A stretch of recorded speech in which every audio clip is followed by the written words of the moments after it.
Ahora mismo, mientras escuchas estas palabras, un fotón viaja hacia ti. Lleva 600 años cruzando el vacío entre las estrellas. Salió de una superficie incandescente, cuando en la Tierra los imperios otomano y bizantino luchaban por Constantinopla. Ese fotón no sabe que su estrella madre quizás ya no existe. Y tú tampoco lo sabes, porque la luz que ves esta noche en la constelación de Orión podría ser el último mensaje de un cadáver estelar. Una carta enviada hace siglos por un remitente que ya dejó de respirar.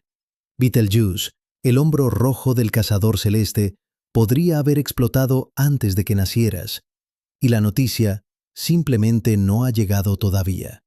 Detente un segundo y piensa en lo que eso significa. Miras al cielo y ves una estrella brillando con un tono anaranjado rojizo.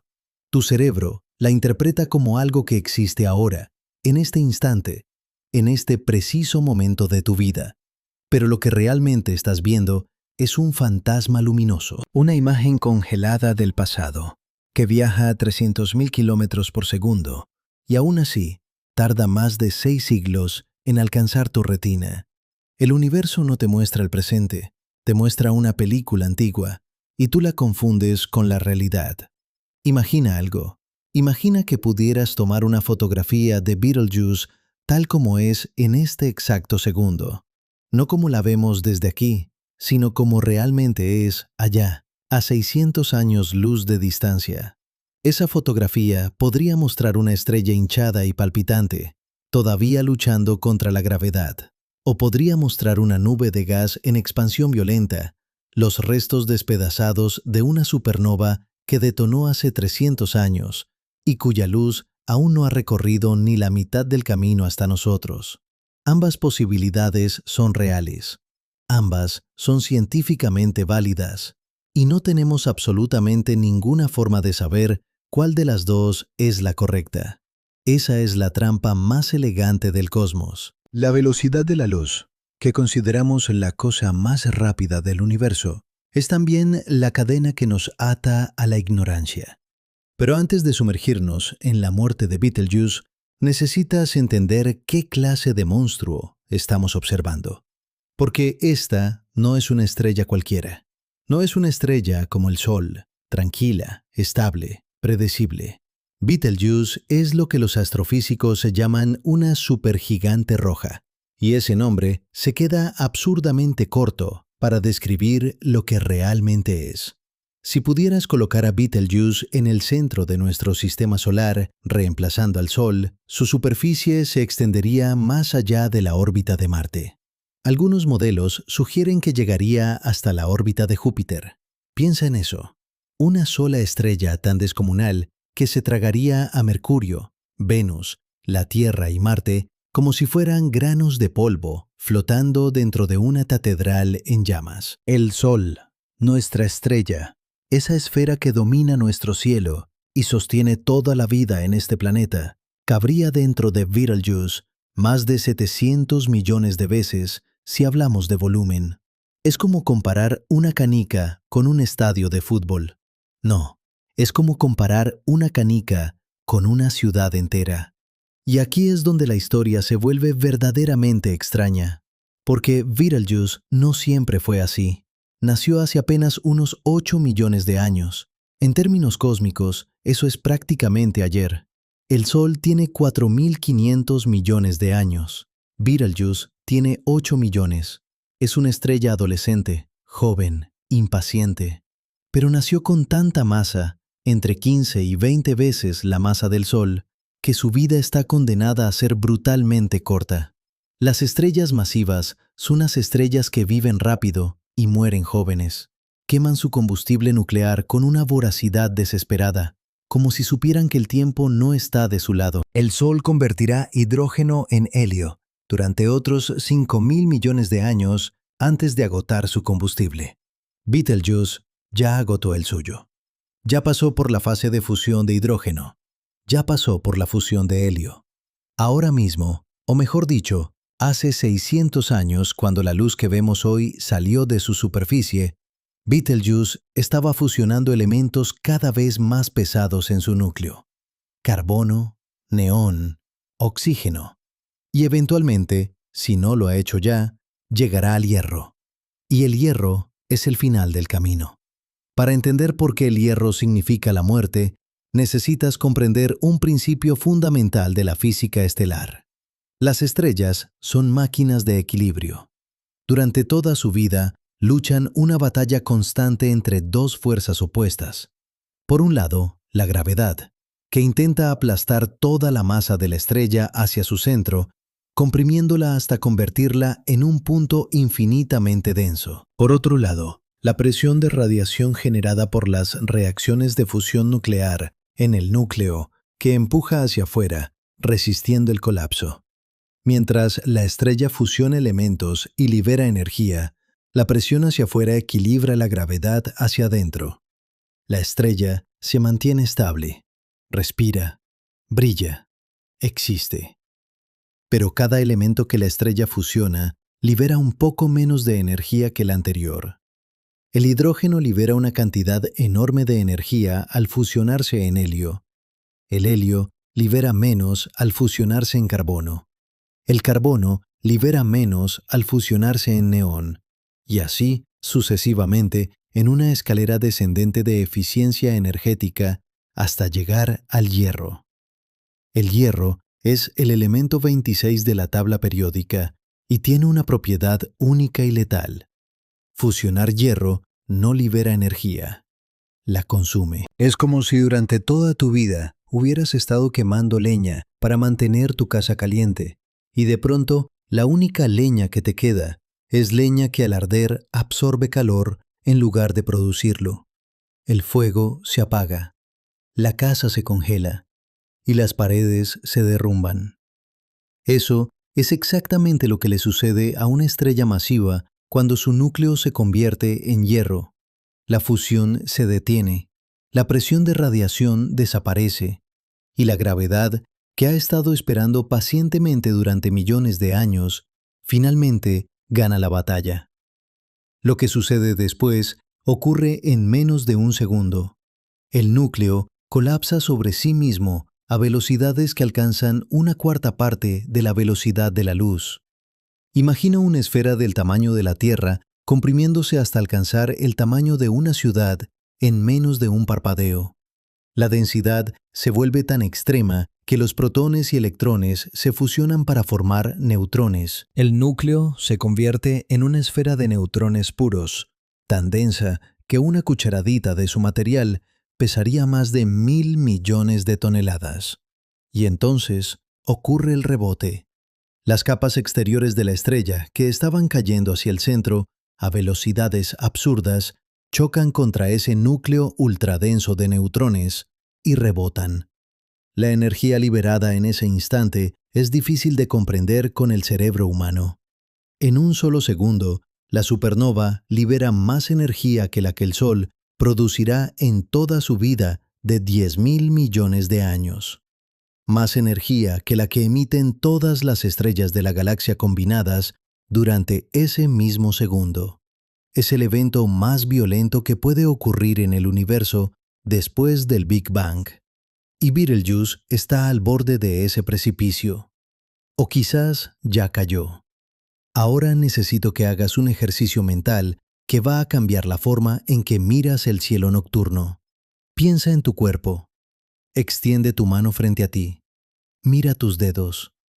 Cada átomo de calcio en tus huesos, cada átomo de hierro en tu sangre, cada átomo de oxígeno que respiras en este momento fue fabricado en el interior de una estrella que murió antes de que el Sol existiera. No es una metáfora, no es poesía, es un hecho verificable de astrofísica nuclear. Los elementos pesados que componen tu cuerpo solo pueden crearse en las temperaturas y presiones extremas del núcleo de estrellas masivas, y solo pueden dispersarse por el universo cuando esas estrellas explotan como supernovas. Aquí está la simetría que quiero que veas. Dentro de tu cuerpo hay aproximadamente 7.000 cuatrillones de átomos.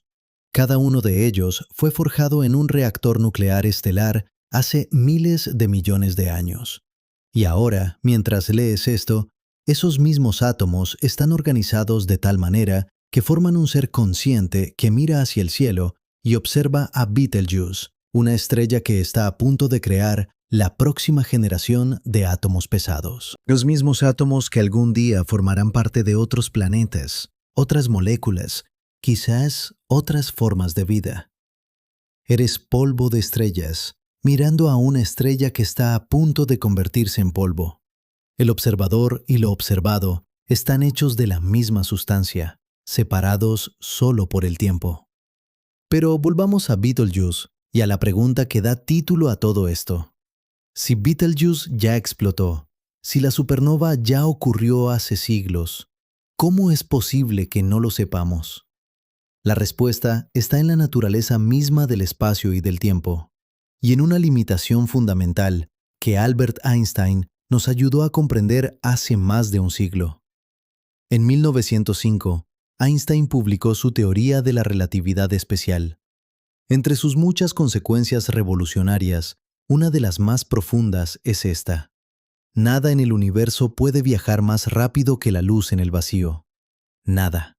Ni la materia, ni la energía, ni la información. La velocidad de la luz no es simplemente un límite de velocidad cósmico, es una propiedad fundamental del tejido del espacio-tiempo. Y eso significa que la información sobre cualquier evento en el universo tarda en llegar a cualquier otro punto. El universo no tiene una hora universal. No existe un presente compartido entre dos puntos separados por distancias astronómicas. Cuando dices que Betelgeuse está a 600 años luz, lo que realmente estás diciendo es que la luz tarda 600 años en recorrer la distancia entre esa estrella y la Tierra. 600 años. Eso significa que todo lo que vemos de Betelgeuse esta noche es información que salió de su superficie alrededor del año 1420. En esa época, Juana de Arco aún no había nacido. La imprenta de Gutenberg no existía. El continente americano era desconocido para los europeos. Y sin embargo, esa es la versión más actualizada de Betelgeuse que tenemos. Todo lo que ha ocurrido en esa estrella desde entonces es un misterio absoluto. Un agujero negro de información, literalmente inaccesible para nosotros. Y aquí es donde la física se convierte en filosofía. Porque si no podemos saber el estado actual de Betelgeuse, ¿tiene sentido siquiera preguntar si ha explotado o no? Algunos físicos argumentarían que la pregunta misma carece de significado operacional. En la relatividad, los eventos solo son reales para un observador cuando entran en su cono de luz. Es decir, cuando la información sobre ese evento ha tenido tiempo de llegar hasta él. Si la supernova de Betelgeuse ocurrió hace 300 años, pero la luz aún no ha llegado, entonces para nosotros, en un sentido físico riguroso, ese evento aún no ha sucedido. No es que no lo sepamos, es que desde nuestra perspectiva relativista, literalmente no ha ocurrido todavía. Esto desafía todo lo que tu intuición te dice sobre la realidad. Tu cerebro evolucionó en la sabana africana, donde la luz del sol llegaba instantáneamente, donde ver un depredador significaba que el depredador estaba ahí, en ese momento. Tu cerebro no está diseñado para comprender un universo donde el presente es relativo, donde dos observadores en diferentes puntos del cosmos pueden estar en desacuerdo sobre qué eventos han ocurrido ya y cuáles no. Y sin embargo, ese es el universo en el que vives. Un universo donde la simultaneidad es una ilusión local, un artefacto de vivir en un planeta pequeño, donde las distancias son tan cortas que el retraso de la luz es imperceptible. Pero salgamos de la filosofía y volvamos a la ciencia dura, porque hay señales, hay pistas. Los astrónomos no están completamente a ciegas respecto al destino de Betelgeuse. Y lo que han observado en las últimas décadas es profundamente inquietante. En octubre de 2019, algo extraño comenzó a suceder. Betelgeuse, que normalmente es una de las 10 estrellas más brillantes del cielo nocturno, empezó a perder brillo. No un poco, mucho. Para febrero de 2020, su luminosidad había caído a menos de un tercio de su valor habitual. Los astrónomos lo llamaron el gran oscurecimiento. Y durante unas semanas, el mundo contuvo la respiración. Las redes sociales se llenaron de especulaciones. Los titulares de los periódicos preguntaban si Betelgeuse estaba a punto de explotar. La comunidad científica, más cautelosa pero igualmente fascinada, intensificó sus observaciones. Lo que descubrieron fue revelador, aunque no de la manera que muchos esperaban. Un equipo del Observatorio Europeo Austral, utilizando el telescopio VLT en el desierto de Atacama, en Chile, logró obtener imágenes directas de la superficie de Betelgeuse antes y durante el oscurecimiento.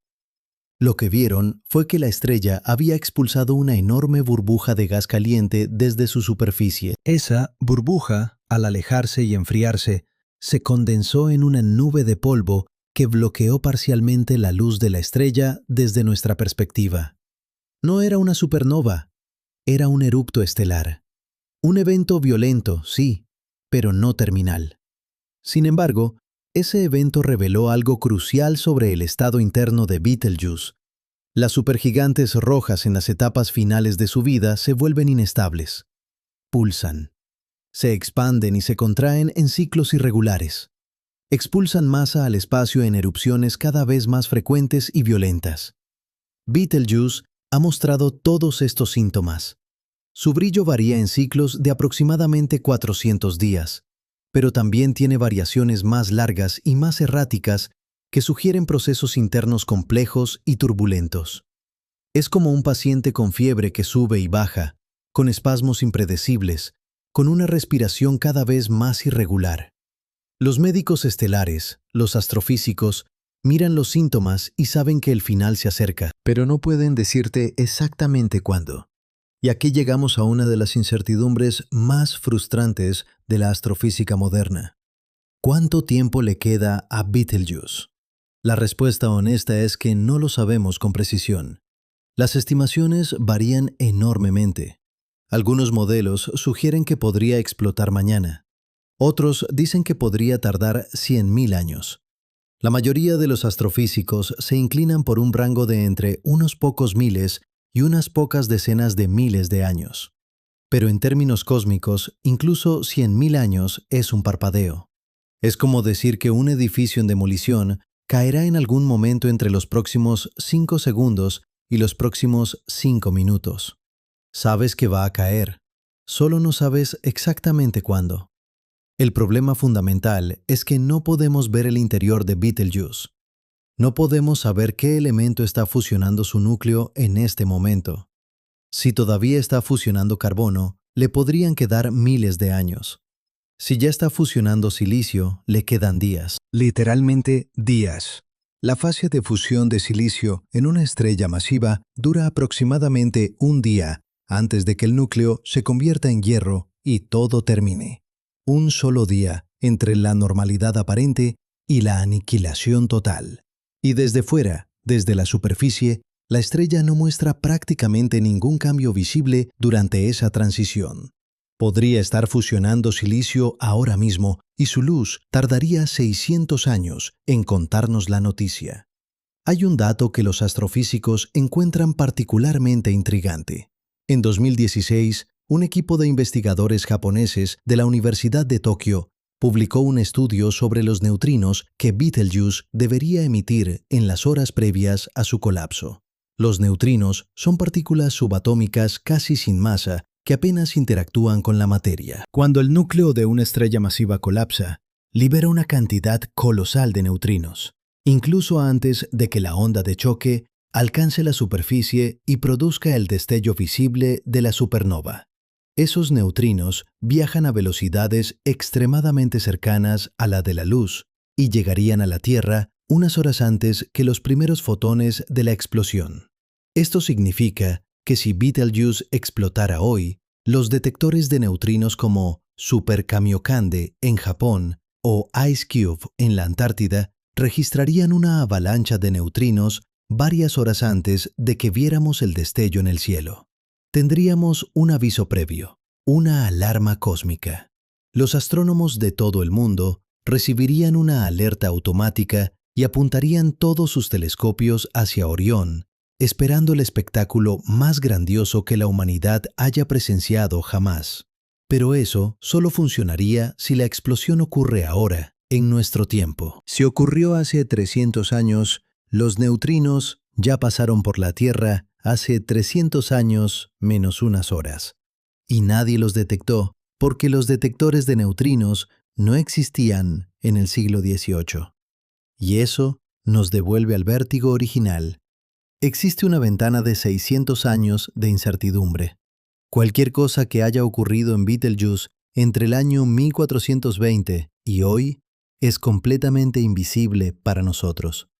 La estrella podría haber explotado durante el Renacimiento, durante la Revolución Francesa, durante la Segunda Guerra Mundial, y la luz de esa explosión todavía estaría viajando hacia nosotros, cruzando el vacío interestelar a 300.000 kilómetros por segundo, acercándose un poco más cada día, cada hora, cada segundo.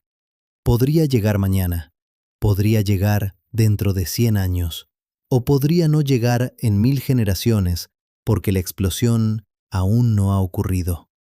Pero hay algo más que necesitas saber sobre lo que sucedería si esa luz finalmente llegara. Porque cuando Betelgeuse explote, ya sea mañana o dentro de milenios, el espectáculo será absolutamente extraordinario. Y también absolutamente aterrador en su magnificencia. Los cálculos indican que una supernova de Betelgeuse alcanzaría una magnitud aparente de aproximadamente -12. Para ponerlo en perspectiva, la luna llena tiene una magnitud aparente de -13. Eso significa que Betelgeuse durante unas semanas brillaría casi tanto como la luna llena. Sería visible a plena luz del día.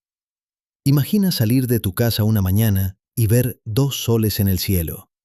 Uno amarillo, familiar, reconfortante, y otro, un punto de luz intensísima en la constelación de Orión, brillando con una furia blanca azulada que no se parece a nada que hayas visto jamás. De noche, proyectaría sombras.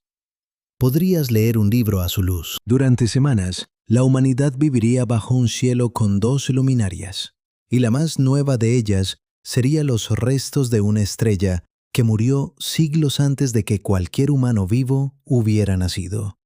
Gradualmente, a lo largo de meses, el brillo iría disminuyendo. La nebulosa resultante se expandiría, invisible a simple vista, pero espectacular a través de telescopios. Y en el lugar donde antes brillaba el hombro de Orión, quedaría un vacío, un punto oscuro. O quizás, si los cálculos son correctos, una estrella de neutrones girando a cientos de revoluciones por segundo, emitiendo pulsos de radiación como un faro cósmico enloquecido. La constelación de Orión, una de las más reconocibles del cielo nocturno, perdería su hombro izquierdo para siempre.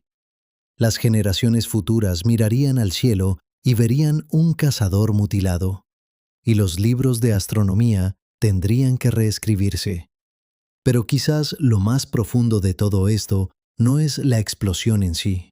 Es lo que nos revela sobre nuestra relación con el universo. Vivimos en un cosmos donde la información tiene un límite de velocidad, donde el presente es una construcción local, donde las estrellas que vemos podrían ser fantasmas de objetos que dejaron de existir antes de que nuestros abuelos nacieran. Cada vez que miras al cielo nocturno, no estás viendo el universo como es, estás viendo el universo como fue. Cada estrella te muestra una época diferente. Las más cercanas te muestran el pasado reciente, hace unos pocos años. Las más lejanas te muestran el pasado profundo, hace miles, millones, miles de millones de años. El cielo nocturno es una máquina del tiempo, y tú eres un viajero temporal involuntario cada vez que levantas la mirada. Betelgeuse nos obliga a confrontar esta verdad incómoda de una manera visceral y personal, porque no es una galaxia abstracta a miles de millones de años luz. Es una estrella que puedes ver con tus propios ojos, sin telescopio, cualquier noche de invierno. Está ahí, en Orión, brillando con ese tono rojizo inconfundible.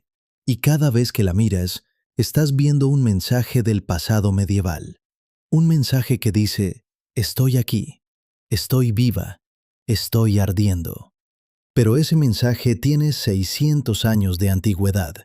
Y la remitente podría haber dejado de existir mucho antes de que tú aprendieras a leer.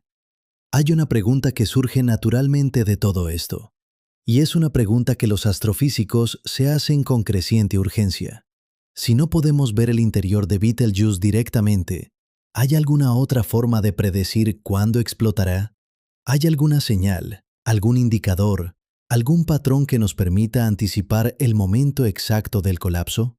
La respuesta es complicada y nos lleva al corazón de uno de los campos más activos y fascinantes de la astrofísica contemporánea, la astrosismología. La astrosismología es el estudio de las oscilaciones y vibraciones de las estrellas. Así como los sismólogos estudian los terremotos para entender el interior de la Tierra, los astrosismólogos estudian las pulsaciones de las estrellas para inferir qué está sucediendo en sus núcleos. Betelgeuse pulsa. Se expande y se contrae rítmicamente, como un corazón gigantesco latiendo en el vacío. Esas pulsaciones no son aleatorias. Están determinadas por la estructura interna de la estrella, por la composición de sus capas, por los procesos de fusión que ocurren en su centro. Un equipo de investigadores liderado por Meredith Joyce de la Universidad Nacional de Australia publicó en 2020 un análisis detallado de las pulsaciones de Betelgeuse. Sus conclusiones fueron fascinantes y perturbadoras a partes iguales. Determinaron que Betelgeuse se encuentra actualmente en la fase de fusión de carbono en su núcleo. Eso significa que le quedan, según sus modelos, aproximadamente 100.000 años antes de la supernova. 100.000 años suena como mucho tiempo, pero recuerda, Betelgeuse tiene 8 millones de años. 100.000 años es el 1% de su vida total. Es como si un ser humano de 80 años tuviera menos de un año de vida por delante.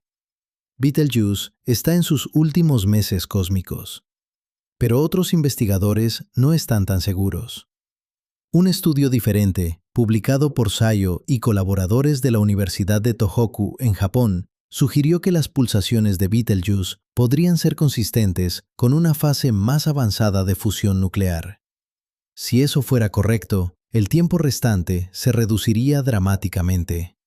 En lugar de 100.000 años, podrían ser unos pocos miles, o incluso menos. El problema es que los modelos de evolución estelar para supergigantes rojas son extraordinariamente complejos. Involucran convección turbulenta, pérdida de masa, rotación, campos magnéticos y docenas de otros factores que interactúan de maneras que aún no comprendemos completamente. Cada equipo de investigación usa suposiciones ligeramente diferentes y esas pequeñas diferencias se amplifican hasta producir predicciones radicalmente distintas. Es como intentar predecir exactamente cuándo colapsará un edificio en ruinas observándolo solo desde fuera, sin poder entrar, sin poder examinar sus cimientos, sin poder medir la resistencia de sus vigas. Puedes ver las grietas en las paredes, puedes escuchar los crujidos, puedes notar que se inclina un poco más cada año, pero el momento exacto del derrumbe sigue siendo un misterio. Y con Betelgeuse, ni siquiera podemos ver las grietas en tiempo real. Las grietas que observamos tienen 600 años de antigüedad. Hay otro aspecto de esta historia que merece atención, y es quizás el más humano de todos. La relación de nuestra especie con Betelgeuse es antigua, mucho más antigua que la astrofísica moderna. Los aborígenes australianos, cuya cultura es la más antigua del mundo con más de 65.000 años de historia continua, tienen nombres y mitos para Betelgeuse. La conocían como una estrella variable, una estrella que cambiaba de brillo, y la incorporaron en sus narrativas sobre el cielo. Los antiguos egipcios la observaban, los griegos la incluyeron en su mitología como parte de Orión, el cazador gigante. Los árabes le dieron su nombre actual. Betelgeuse deriva del árabe, aunque la etimología exacta es debatida. Algunas interpretaciones sugieren que significa la mano del gigante, otras la axila del gigante. En cualquier caso, durante milenios, los seres humanos han mirado a esta estrella roja y han sentido algo: asombro, curiosidad, quizás un presentimiento ancestral de que algo extraordinario estaba por suceder. Y ahora, con los instrumentos de la ciencia moderna, sabemos que ese presentimiento era correcto. Algo extraordinario va a suceder. Betelgeuse va a morir. Va a morir de la manera más espectacular posible, en una explosión que durante unas semanas la convertirá en uno de los objetos más brillantes del cielo. Y los átomos que forjó durante sus 8 millones de años de vida serán esparcidos por el espacio interestelar, mezclándose con nubes de gas y polvo, colapsando eventualmente para formar nuevas estrellas, nuevos planetas, quizás nuevas formas de vida que algún día mirarán al cielo y se preguntarán de dónde vinieron. La pregunta no es si Betelgeuse explotará, la pregunta es si ya lo hizo.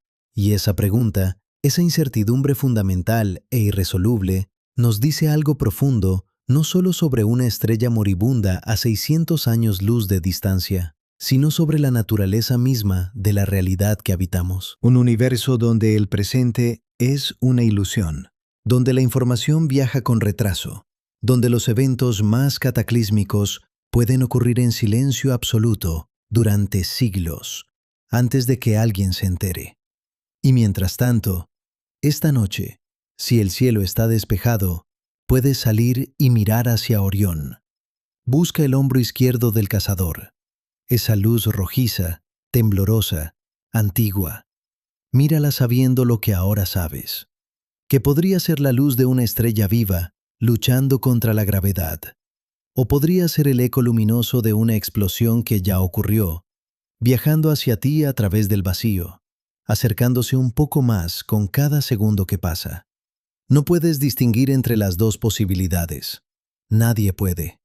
Y en esa imposibilidad de saber reside una de las verdades más hermosas y más perturbadoras del cosmos que habitamos. Pero la historia de Betelgeuse no termina con la incertidumbre. Apenas comienza, porque lo que esta estrella nos enseña sobre la muerte estelar, sobre la creación de elementos, sobre los límites del conocimiento humano, se extiende mucho más allá de una sola estrella en una sola constelación. Se extiende hasta las preguntas más fundamentales que la ciencia puede formular sobre el universo y nuestro lugar en él. Y esas preguntas fundamentales no nacieron de la nada, tienen una historia. Una cronología que se extiende a lo largo de siglos de observación, error, descubrimiento y asombro. Para entender realmente lo que Betelgeuse significa para la ciencia, necesitas recorrer el camino que la humanidad ha transitado para llegar hasta aquí. Porque hubo un tiempo, no tan lejano, en que nadie sabía que las estrellas podían morir. Nadie imaginaba que esos puntos de luz en el cielo eran objetos físicos con nacimiento, vida y muerte. Y la historia de cómo lo descubrimos es tan extraordinaria como la explosión misma que estamos esperando. Retrocedamos, no 600 años, sino casi 2000. En el año 1054 de nuestra era, astrónomos chinos de la dinastía Song registraron algo que los dejó perplejos. Una estrella nueva apareció en el cielo, tan brillante que era visible a plena luz del día durante 23 jornadas consecutivas. La llamaron estrella invitada. No tenían marco teórico para explicar lo que estaban viendo. No sabían que estaban presenciando la muerte violenta de una estrella masiva a más de 6.000 años luz de distancia. Simplemente anotaron lo que observaron con una precisión meticulosa que hoy nos resulta invaluable. Esa estrella invitada dejó un cadáver que hoy conocemos como la nebulosa del Cangrejo, una nube de gas en expansión que los telescopios modernos han fotografiado con un detalle sobrecogedor. En su centro gira un púlsar, una estrella de neutrones que rota 30 veces por segundo, emitiendo pulsos de radiación con la regularidad de un reloj atómico. Es el corazón muerto de una estrella que alguna vez fue tan masiva como Betelgeuse, y los astrónomos chinos del siglo XI fueron los primeros en registrar su funeral. Pero ellos no entendieron lo que vieron. Nadie lo entendió durante siglos. La idea de que las estrellas eran objetos permanentes e inmutables dominó el pensamiento occidental durante más de 1500 años, desde Aristóteles hasta bien entrado el Renacimiento. El cosmos era perfecto, eterno, incorruptible. Las estrellas no nacían ni morían, simplemente estaban ahí, fijas en la esfera celeste, como joyas incrustadas en una bóveda de cristal. Esa visión comenzó a resquebrajarse en 1572, cuando el astrónomo danés Tycho Brahe observó una nueva estrella en la constelación de Casiopea. Brillaba más que Venus. No se movía respecto a las otras estrellas, lo que significaba que no era un cometa ni un fenómeno atmosférico. Estaba allá arriba, en el reino supuestamente inmutable de las estrellas fijas. Tycho publicó sus observaciones en un libro que tituló De Nova Stella, sobre la nueva estrella, y sin saberlo, acuñó un término que la ciencia adoptaría para siempre: nova, estrella nueva. Aunque lo que realmente estaba viendo no era una estrella naciendo, sino una estrella muriendo. La ironía es casi poética. 32 años después, en 1604, Johannes Kepler observó otra estrella nueva en la constelación de Ofiuco. Fue la última supernova visible a simple vista en nuestra galaxia.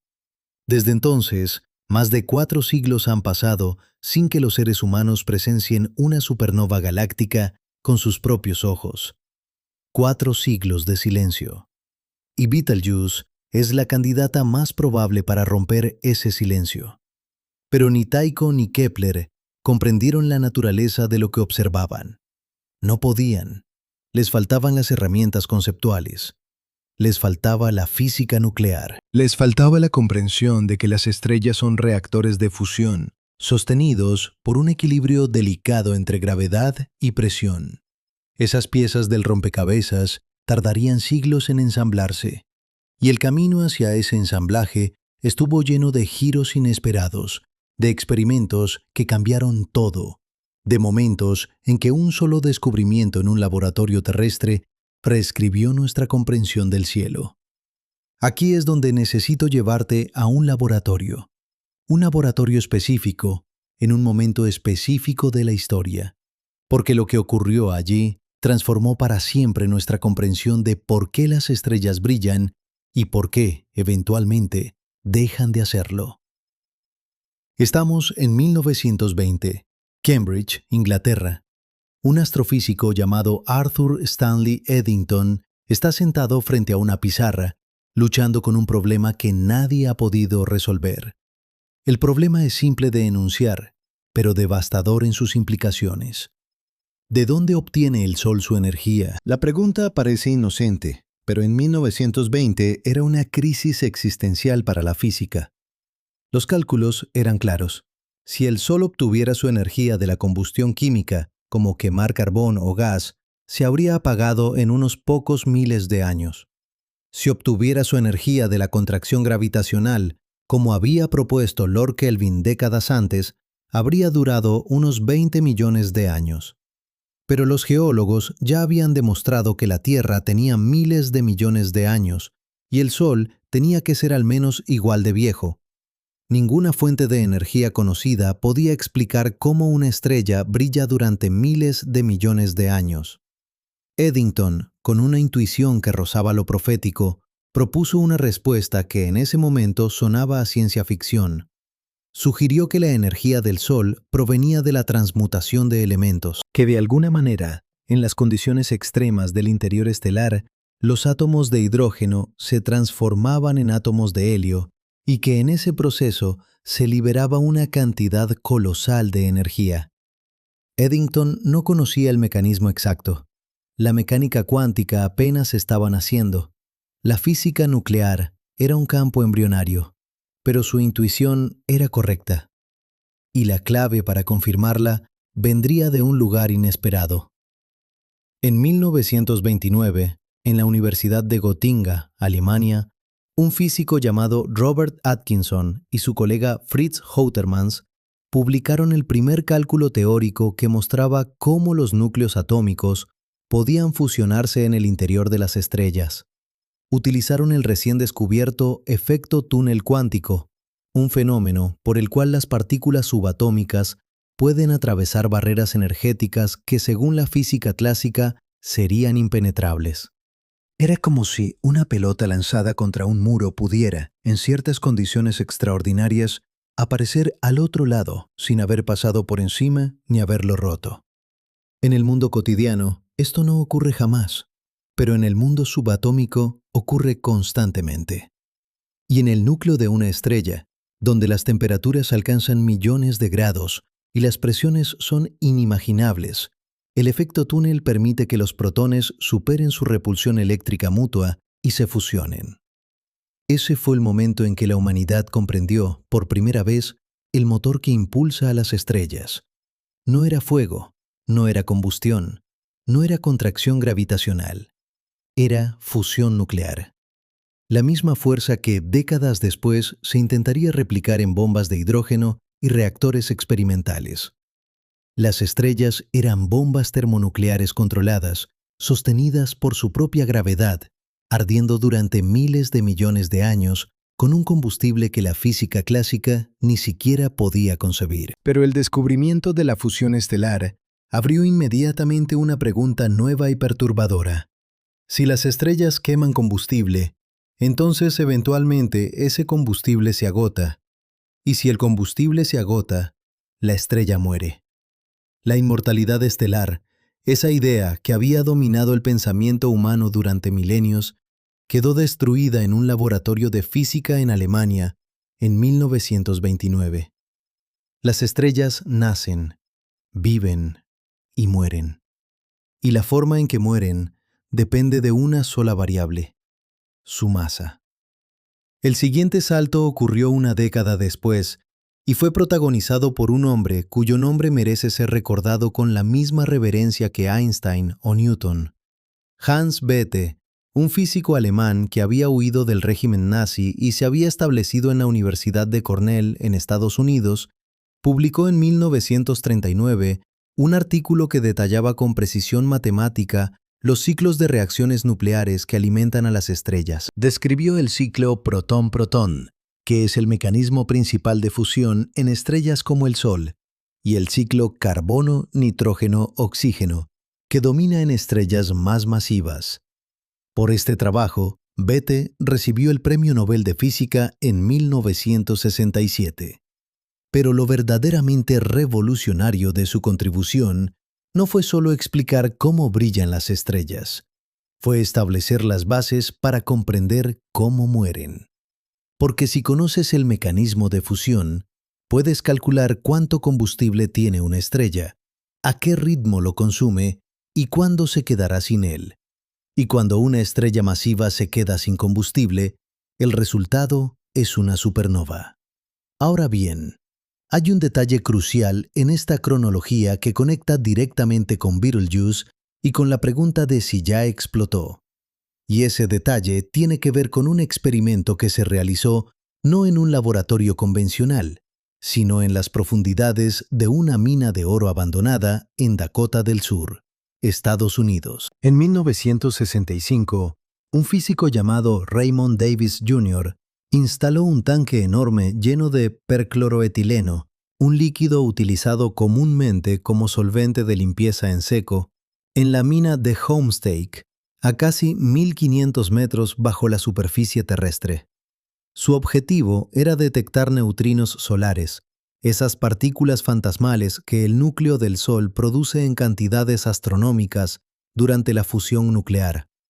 Los neutrinos son increíblemente difíciles de detectar porque casi no interactúan con la materia. Cada segundo, más de 65.000 millones de neutrinos solares atraviesan cada centímetro cuadrado de tu piel. Pasan a través de tu cuerpo, a través de la Tierra, a través de todo, como si la materia no existiera. Para detectar siquiera unos pocos, Davis necesitaba un tanque gigantesco de material y la protección de más de 1 kilómetro de roca para filtrar otras partículas que pudieran confundir las mediciones. El experimento funcionó. Davis detectó neutrinos solares, pero detectó solo 1/3 de los que los modelos teóricos predecían. Este resultado, conocido durante décadas como el problema de los neutrinos solares, desconcertó a la comunidad científica durante más de 30 años. ¿Estaban mal los modelos del Sol? ¿Estaba mal el experimento? ¿O había algo fundamental que no entendíamos sobre los neutrinos? La resolución llegó a principios del siglo XXI, cuando se demostró que los neutrinos pueden cambiar de tipo mientras viajan, un fenómeno llamado oscilación de neutrinos. Davis no estaba detectando menos neutrinos de los esperados. Estaba detectando solo un tipo de los tres que existen, porque los otros dos se habían transformado durante el viaje desde el Sol. Este descubrimiento le valió a Davis el Premio Nobel de Física en 2002. Pero lo que importa para nuestra historia no es solo la resolución del misterio. Es lo que el experimento de Davis demostró sobre nuestra capacidad de espiar el interior de las estrellas. Porque los neutrinos son los únicos mensajeros que escapan directamente del núcleo estelar. La luz que vemos de una estrella proviene de su superficie y tarda cientos de miles de años en migrar desde el núcleo hasta la superficie debido a las constantes interacciones con la materia estelar. Pero los neutrinos salen del núcleo y atraviesan toda la estrella en segundos, prácticamente sin obstáculos. Son una ventana directa al corazón de la estrella. Y eso es exactamente lo que los hace tan relevantes para Betelgeuse. Si pudiéramos detectar los neutrinos que Betelgeuse emite ahora mismo, podríamos saber qué elemento está fusionando en su núcleo. Podríamos saber si está fusionando carbono, neón, oxígeno o silicio.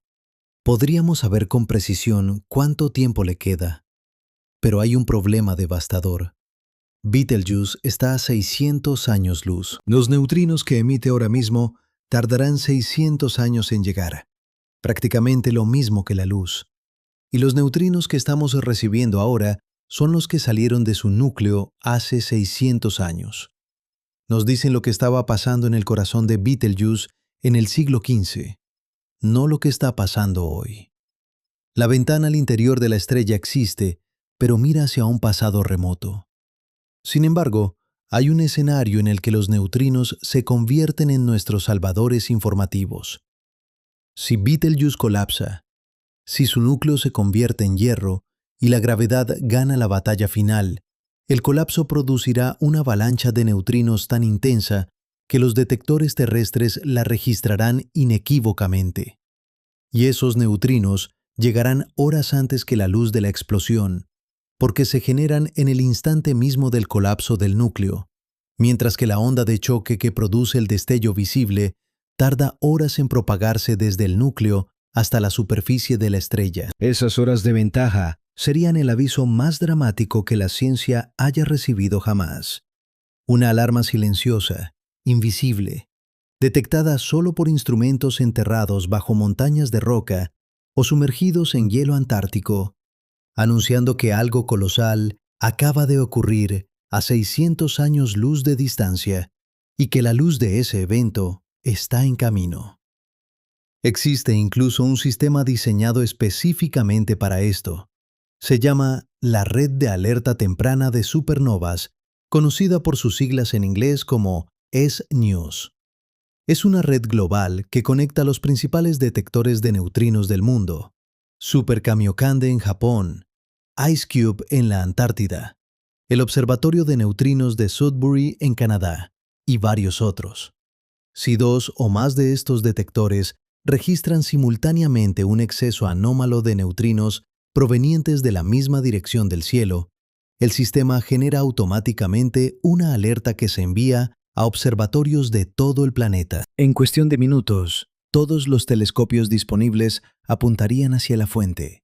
Y si esa fuente resulta ser la dirección de Betelgeuse, el mundo entero sabría que la explosión está en camino antes de que el primer fotón visible alcance la Tierra. Piensa en lo que eso significaría.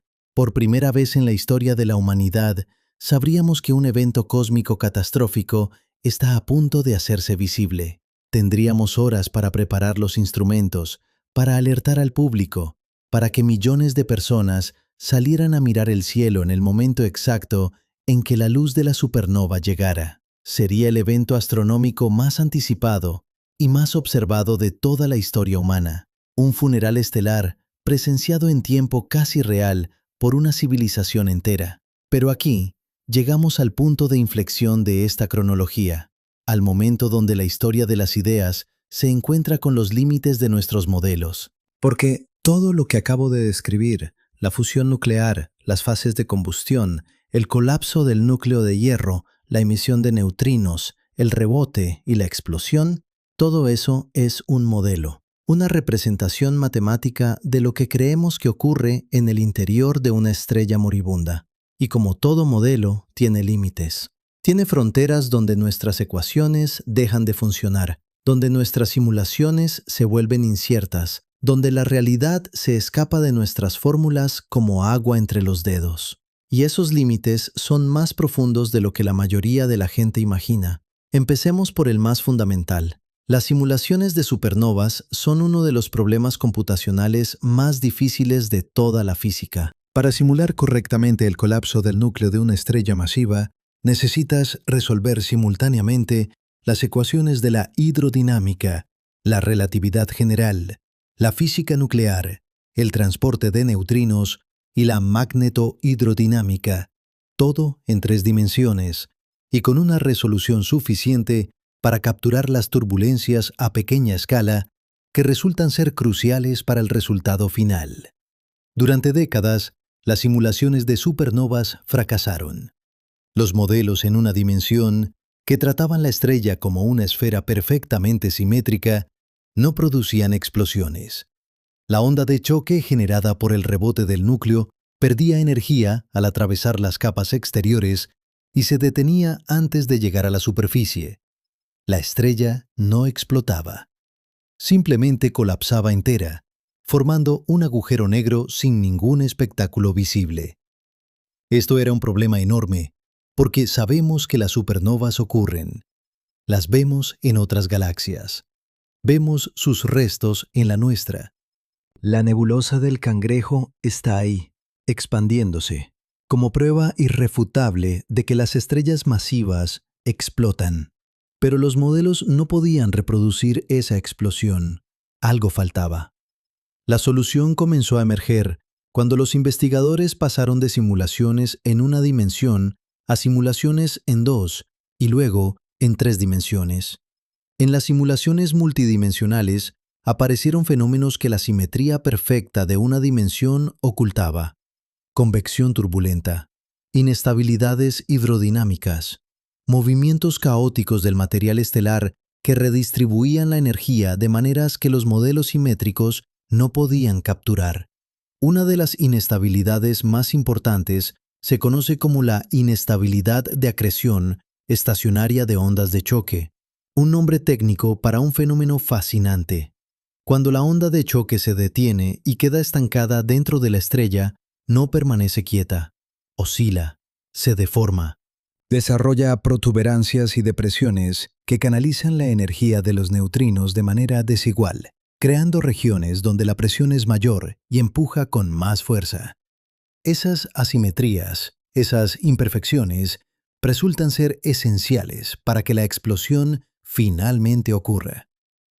En 2015, un equipo liderado por Adam Burrows de la Universidad de Princeton logró producir una de las primeras simulaciones tridimensionales completas de una supernova que explotaba exitosamente.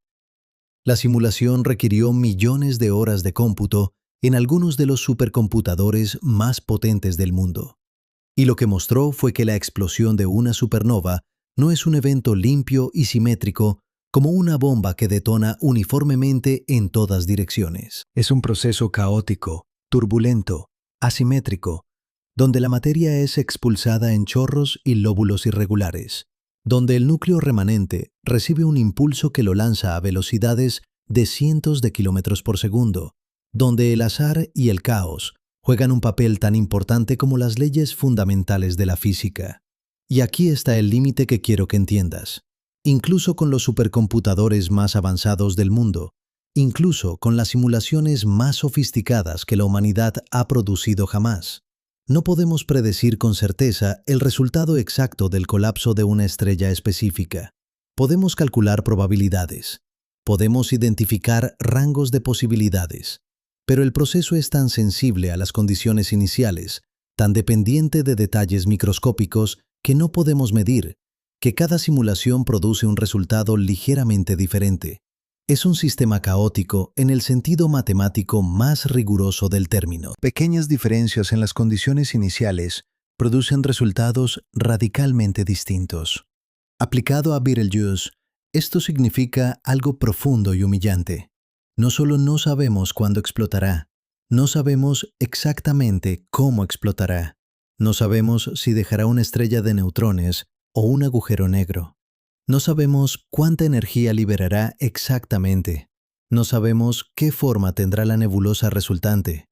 No sabemos en qué dirección serán expulsados los chorros de materia. Cada una de estas incógnitas depende de detalles del interior de Betelgeuse que son fundamentalmente inaccesibles para nosotros, tanto por la distancia que nos separa como por las limitaciones intrínsecas de nuestros modelos. Y hay una incógnita adicional que rara vez se menciona en las divulgaciones populares, pero que los especialistas consideran crucial. No todas las estrellas masivas explotan como supernovas. Algunas colapsan directamente en agujeros negros sin producir una explosión visible. Se las llama supernovas fallidas, y hay evidencia observacional de que ocurren. En 2009, un equipo de astrónomos liderado por Christopher Kochanek de la Universidad Estatal de Ohio comenzó un proyecto sistemático para buscar estrellas masivas que simplemente desaparecieran del cielo sin dejar rastro de explosión. En 2015, encontraron un candidato prometedor, una supergigante roja en la galaxia NGC 6946, que se desvaneció gradualmente entre 2004 y 2015 sin producir ninguna supernova detectable. La estrella simplemente dejó de brillar, se apagó, como una vela a la que le cortan el oxígeno. Si eso fue lo que ocurrió, entonces el núcleo de esa estrella colapsó directamente en un agujero negro, tragándose toda la materia sin el rebote que produce la explosión. ¿Podría pasarle eso a Betelgeuse? La mayoría de los modelos sugieren que no, que Betelgeuse tiene la masa adecuada para producir una supernova exitosa. Pero la mayoría no es todos. Y los modelos, como acabamos de ver, tienen límites significativos. Existe una posibilidad, pequeña pero no nula, de que Betelgeuse no explote en absoluto, de que simplemente se apague, de que una noche, dentro de siglos o milenios, el hombro de Orión se desvanezca silenciosamente, sin fanfarria, sin espectáculo, sin la supernova que todos esperan. Solo un vacío donde antes había una estrella, un agujero negro invisible flotando en el espacio, devorando silenciosamente cualquier materia que se acerque demasiado. Esa posibilidad es inquietante por una razón que va más allá de la astrofísica. Porque si Betelgeuse puede desaparecer sin que lo notemos, sin una explosión que anuncie su muerte, entonces el universo es aún más silencioso y más opaco de lo que pensábamos. No solo la información viaja con retraso, a veces la información simplemente no se genera. Algunos eventos cósmicos ocurren sin dejar señal alguna, sin luz, sin neutrinos, sin ondas gravitacionales detectables. Solo silencio. Pero dejemos esa posibilidad sombría y volvamos al escenario más probable, el escenario que la mayoría de los astrofísicos consideran casi seguro. Betelgeuse explotará como una supernova de tipo 2, y cuando lo haga, no solo producirá un espectáculo visual sin precedentes, producirá algo que hasta hace muy poco era completamente indetectable: ondas gravitacionales. En septiembre de 2015, los detectores del observatorio LIGO en Estados Unidos registraron por primera vez en la historia una onda gravitacional. Era una ondulación en el tejido mismo del espacio-tiempo, producida por la fusión de dos agujeros negros a más de 1.000 millones de años luz de distancia. Einstein había predicho la existencia de estas ondas exactamente 100 años antes, en 1915, como consecuencia de su teoría de la relatividad general. pero durante un siglo, nadie pudo detectarlas porque son increíblemente débiles. La señal que LIGO captó distorsionó el espacio en una cantidad menor que la milésima parte del diámetro de un protón. Para medir eso, se necesitaron los instrumentos de medición más precisos jamás construidos por la humanidad. Una supernova de Betelgeuse produciría ondas gravitacionales mucho más fuertes que las que LIGO ha detectado hasta ahora, simplemente porque Betelgeuse está incomparablemente más cerca.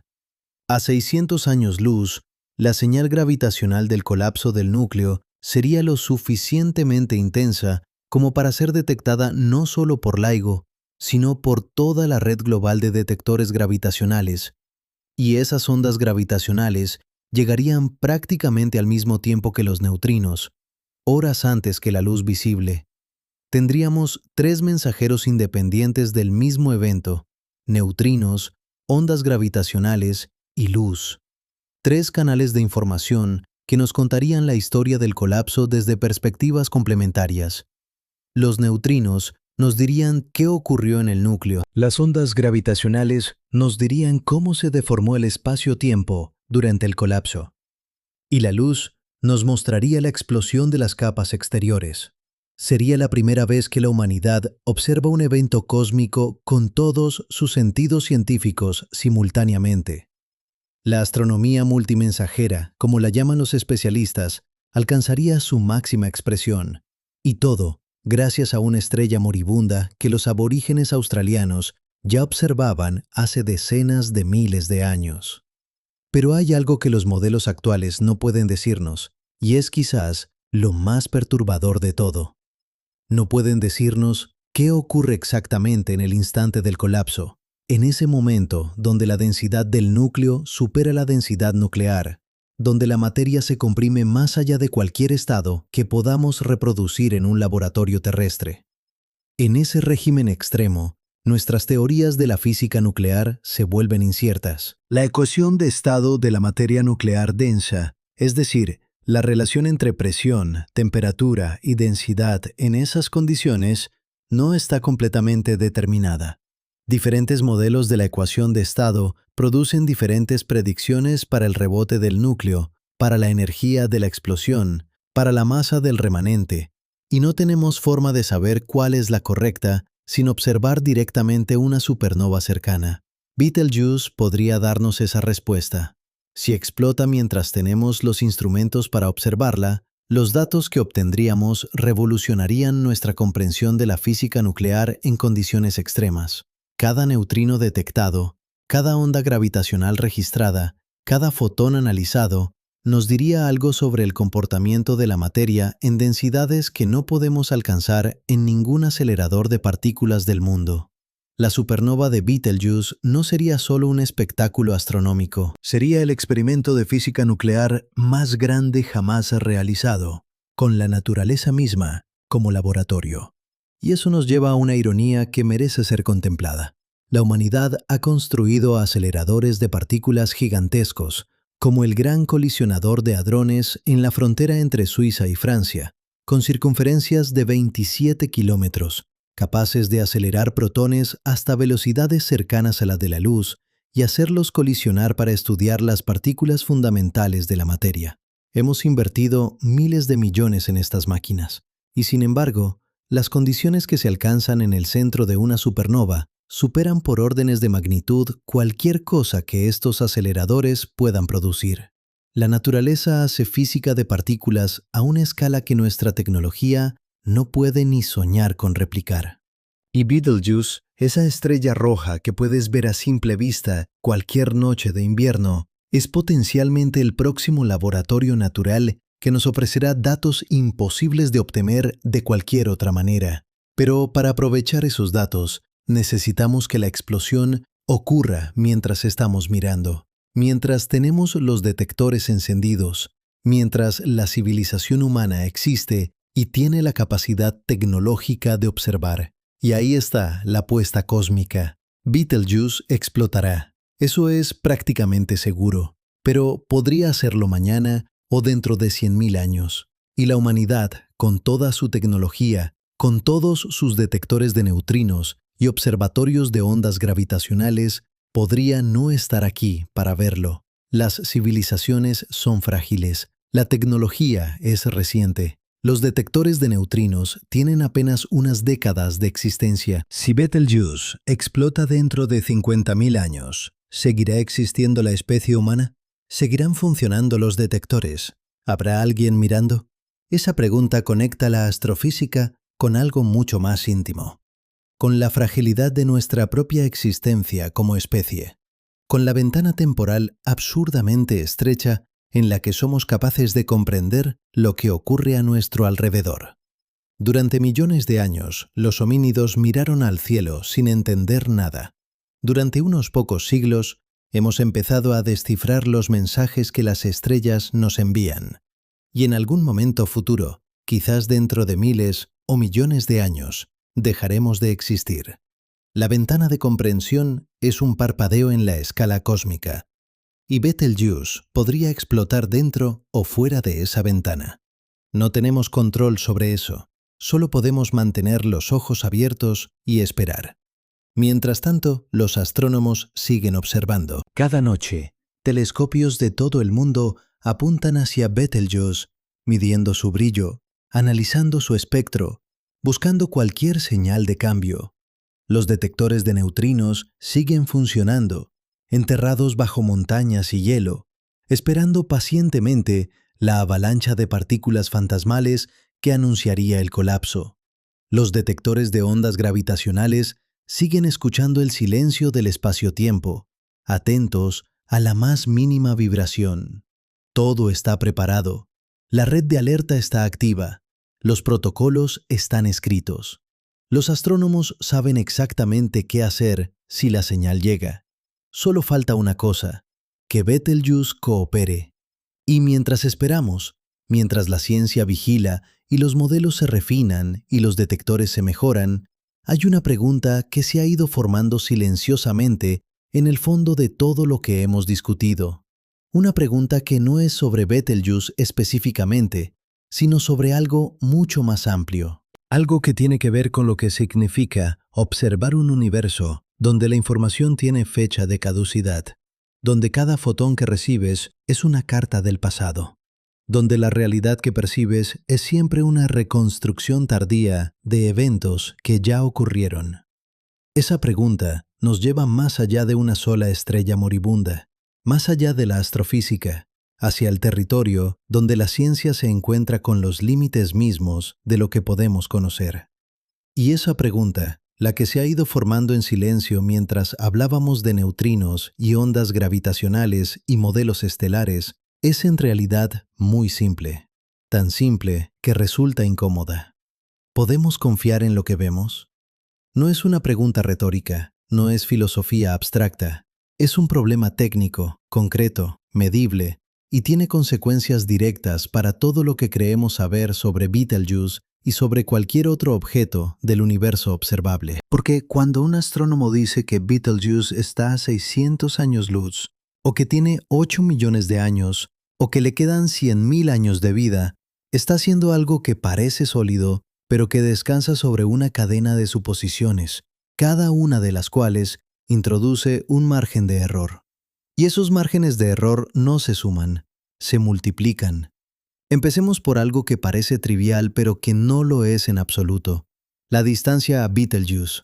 600 años luz. Esa cifra aparece en todos los artículos de divulgación, en todos los documentales, en todas las conversaciones sobre esta estrella. Pero, ¿de dónde sale? ¿Cómo medimos la distancia a una estrella que no podemos visitar, que no podemos tocar, que solo conocemos por la luz que nos envía? La técnica fundamental se llama paralaje. Es el mismo principio que usas cuando cierras un ojo y luego el otro y ves que tu dedo parece moverse contra el fondo. Si conoces la distancia entre tus dos ojos y mides cuánto parece moverse el objeto, puedes calcular a qué distancia está. Los astrónomos hacen lo mismo, pero en lugar de usar la distancia entre dos ojos, usan la distancia entre dos posiciones de la Tierra en su órbita alrededor del Sol. En enero, la Tierra está en un lado de su órbita. En julio, está en el lado opuesto. a 300 millones de kilómetros de distancia. Si fotografías una estrella en enero y luego en julio, debería parecer que se ha movido ligeramente contra el fondo de estrellas más lejanas. Ese desplazamiento aparente es el paralaje, y a partir de él puedes calcular la distancia. El problema es que para estrellas lejanas, el paralaje es minúsculo. Estamos hablando de ángulos tan pequeños que se miden en milésimas de segundo de arco. Un segundo de arco es la 360ava parte de un grado dividida entre 3600. Una milésima de segundo de arco es una fracción casi inconcebible de la bóveda celeste. Y para Betelgeuse, la situación es aún peor, porque Betelgeuse no es un punto de luz limpio y definido. Es una estrella enorme, hinchada, con una atmósfera turbulenta que hace que su posición aparente fluctúe. Es como intentar medir la posición exacta de una hoguera a kilómetros de distancia en una noche con niebla. Las llamas danzan, el humo distorsiona, y el centro exacto de la fuente de luz es ambiguo. El satélite Hipparcos de la Agencia Espacial Europea midió el paralaje de Betelgeuse en los años 90 y obtuvo una distancia de aproximadamente 430 años luz. Luego, análisis posteriores de los mismos datos, con correcciones más sofisticadas, elevaron esa cifra a alrededor de 640 años luz. Otros estudios han sugerido valores diferentes. La incertidumbre real en la distancia a Betelgeuse es de aproximadamente un 25%. Eso significa que podría estar a 500 años luz o a 750. Y esa incertidumbre en la distancia se propaga a todo lo demás. La luminosidad que calculamos depende de la distancia al cuadrado.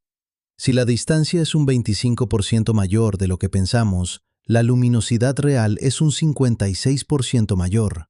Y si la luminosidad es diferente, los modelos de evolución estelar producen resultados diferentes. La masa estimada cambia, la edad estimada cambia, el tiempo restante de vida cambia. Una incertidumbre del 25% en la distancia puede significar una incertidumbre de un factor de 2 o 3 en el tiempo que le queda a Betelgeuse. La diferencia entre 100.000 años y 30.000 años, o entre 30.000 años y ya ocurrió. Ahora alguien podría decir, y con razón, que la ciencia siempre trabaja con incertidumbres, que eso no invalida los resultados, que los márgenes de error son parte del proceso. Y eso es absolutamente cierto. La ciencia no pretende dar respuestas exactas.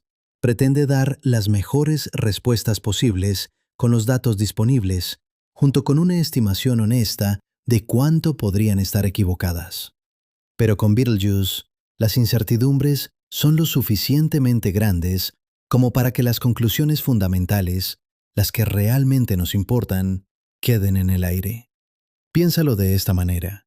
Si un médico te dice que un paciente tiene entre 30 y 90 años de vida, esa información es técnicamente correcta, pero prácticamente inútil.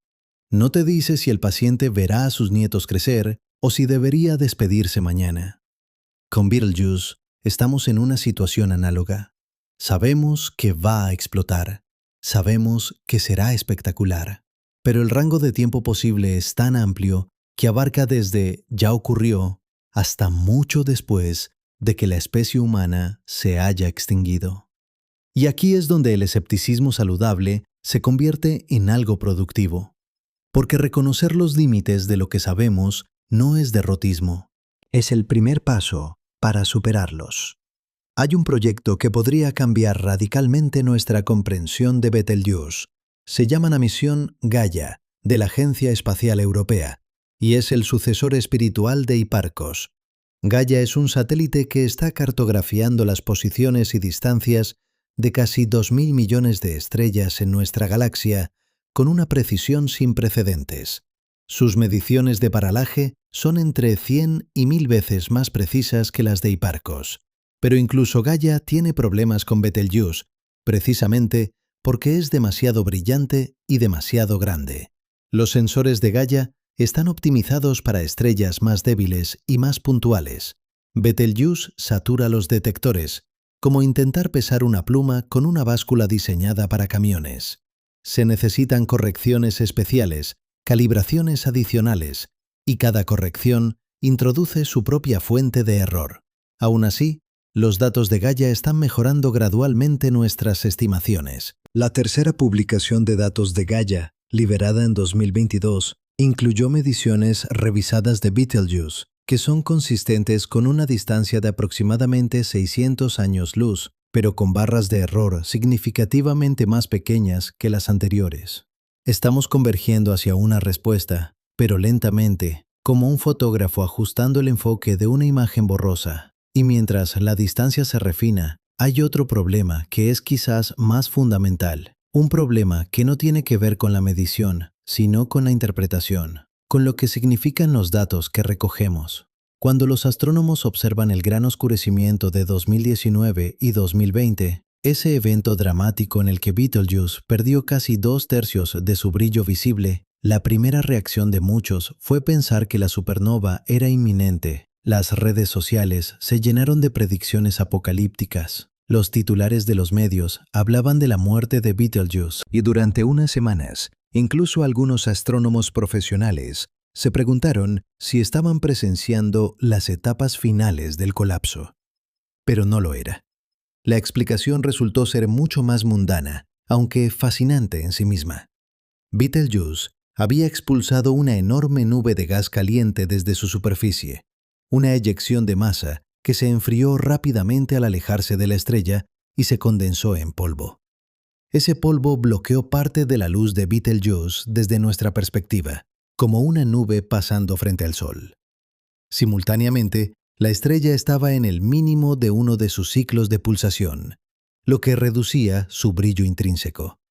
La combinación de ambos efectos, el polvo y la pulsación, produjo el oscurecimiento récord. Esto fue confirmado por observaciones del telescopio espacial Hubble, que detectó material caliente moviéndose hacia afuera desde la superficie de Betelgeuse meses antes del oscurecimiento, y por imágenes del Very Large Telescope del Observatorio Europeo Austral en Chile, que mostraron directamente cómo la forma aparente de Betelgeuse cambió durante el evento, oscureciéndose preferentemente en su hemisferio sur. La lección aquí es crucial. Un evento que parecía catastrófico, que parecía señalar el fin de una estrella, resultó ser un proceso relativamente normal en la vida de una supergigante roja.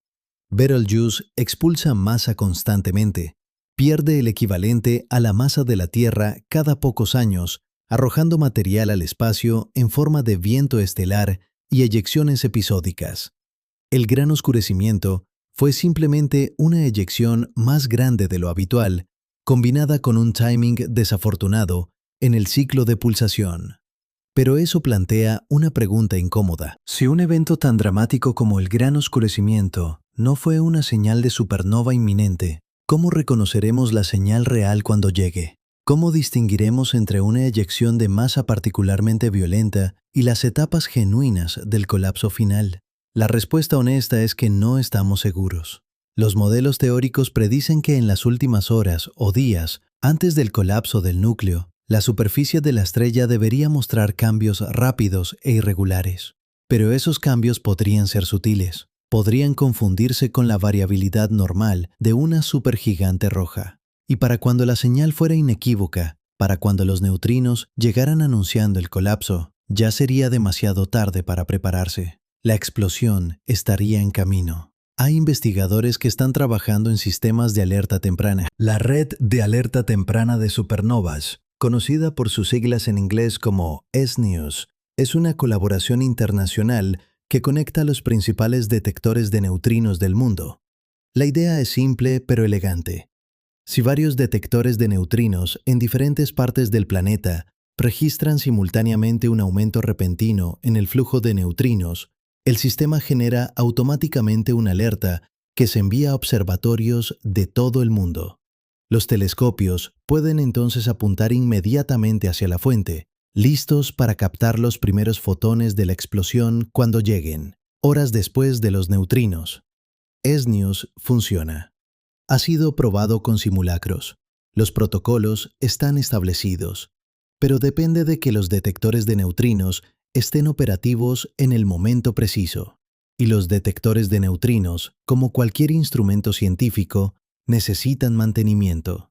Se apagan para reparaciones, se actualizan, tienen periodos de inactividad.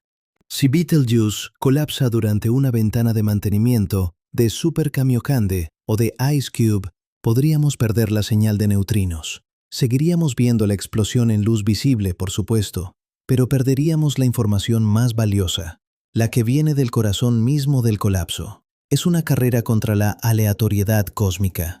Tenemos los instrumentos, tenemos los protocolos, tenemos el conocimiento, pero no tenemos control sobre cuándo ocurrirá el evento. Y esa falta de control es, en cierto sentido, la esencia misma de la relación entre la humanidad y el cosmos. Podemos observar, podemos medir, podemos teorizar, pero no podemos dictar. El universo opera según su propio calendario, indiferente a nuestra curiosidad, indiferente a nuestros detectores, indiferente a nuestra existencia. Ahora, ampliemos la perspectiva. Salgamos de Betelgeuse por un momento y miremos el panorama completo. Porque Betelgeuse no es la única estrella que podría explotar como supernova en nuestra vecindad galáctica. Es la más famosa, la más visible, la más discutida, pero no es la única candidata. Considera tu propia mano, extiéndela frente a ti. Los átomos que la componen, el calcio de tus huesos, el hierro de tu sangre, el oxígeno de tus tejidos, fueron forjados en el interior de estrellas que explotaron hace miles de millones de años. Cada átomo de tu cuerpo, que es más pesado que el hidrógeno y el helio, fue creado por fusión nuclear en el corazón de una estrella masiva y fue dispersado por el espacio cuando esa estrella murió como supernova. Eres, literalmente, polvo de estrellas. Esa frase se ha repetido tantas veces que ha perdido su impacto. Pero detente un momento y piensa en lo que realmente significa. Significa que hubo una estrella concreta, con una ubicación concreta en la galaxia, que fabricó los átomos de calcio que ahora forman tus huesos. Esa estrella vivió, ardió y murió en una explosión colosal. Sus restos se mezclaron con el gas interestelar. Ese gas colapsó para formar el Sol y los planetas hace unos 4.600 millones de años.